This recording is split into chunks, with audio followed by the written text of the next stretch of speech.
சாய்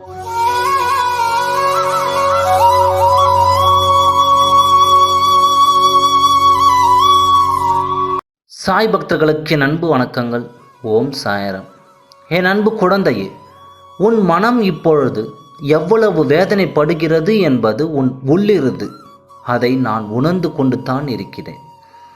உன் மாயையானது உன் உள்ளிருந்து உன்னை ஈரப்படுத்தி கொண்டு இருக்கிறது. நான் உன்னை அதிலிருந்து மீட்கத்தான் கைப்பிடித்து உன்னை வெளியே கொண்டு வந்து கொண்டிருக்கின்றேன்.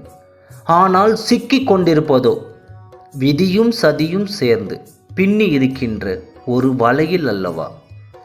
நீ அதிலிருந்து விரைவில் விடுபட்டு வெளியே வருவாய், விடுதலையும் பெறுவாய். அதற்காக உன் சாயப்பா எல்லா முயற்சிகளையும் செய்து கொண்டு தான் இருக்கிறேன். அதே சமயம் என் சாயப்பா எதற்காக எனக்கு இவ்வளவு சோதனைகளை தருகிறார் என்று நீ கேட்பது என் காதில் விழுகிறது. இதை சோதனையாக நீ நினைக்க வேண்டாம். எதிர்காலத்தில் நீ சாதனை படைக்கப் போவதற்கான படிக்கட்டுகள் இவை. எனவே நீ கவலைப்படாமல் கலங்காமலும் இப்போதுள்ள சூழ்நிலையை அனுசரித்து வாழ்ந்து வா. நிதானமான முடிவுகளை எடுக்கவும் அவசரப்படாமல் அமைதியாக இருக்கவும் உன் சாயப்பாவை பிரார்த்தனை செய்தபடி நம்பிக்கையோடு இருங்கள்.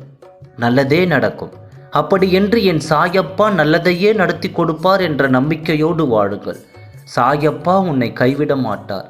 கட்டாயம் உயர்த்தி சிறப்பாக உன்னை வாழ வைப்பார். ஓம் சாய்ராம். நன்றி, வணக்கம்.